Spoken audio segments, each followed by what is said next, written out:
नमस्ते. आचार्य चाणक्य यांच्या विचारांवर आधारित माहिती वाचायला आनंद आला. त्यांनी खरंच जीवनातील अनेक पैलूंसंबंधी महत्त्वपूर्ण मार्गदर्शन केले आहे.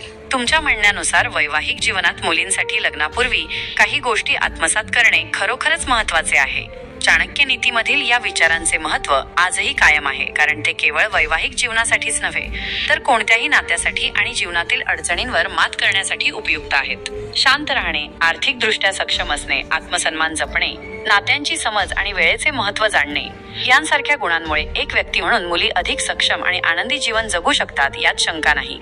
तुमच्या माहितीनुसार या गुणांवर अधिक प्रकाश टाकूया.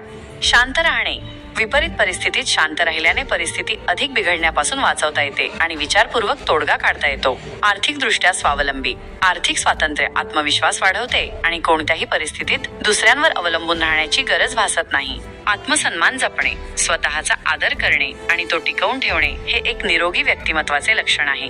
यामुळे इतरांनाही तुमचा आदर करावा लागतो. नात्यांची समज. नात्यांमध्ये चढउतार येत असतात, पण समजूतदारपणा आणि माफ करण्याची वृत्ती नाती टिकवून ठेवण्यास मदत करते. वेळ देणे. कोणत्याही गोष्टीला आणि नात्याला वेळ दिल्यावरच ते अधिक घट्ट आणि मजबूत होतात. चाणक्य नीतीतील हे विचार आजही आपल्याला योग्य दिशा दाखवतात. याबद्दल अधिक चर्चा करायला मला नक्कीच आवडेल.